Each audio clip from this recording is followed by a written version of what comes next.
In this video, you will learn how to add user-defined attributes to your slab. You will also learn how to customize the content of the user-defined tab using the floorlayout.objects.inp file.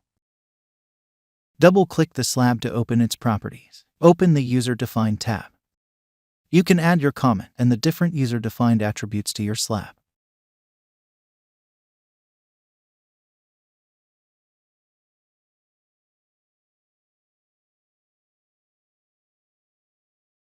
Now, let's check the added user-defined attributes in the slab properties.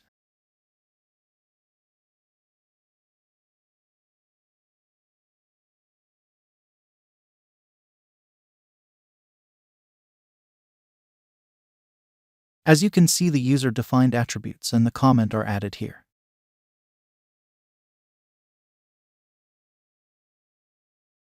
The user-defined attributes on the tab are existing user-defined attributes that have been defined in the objects.inp file.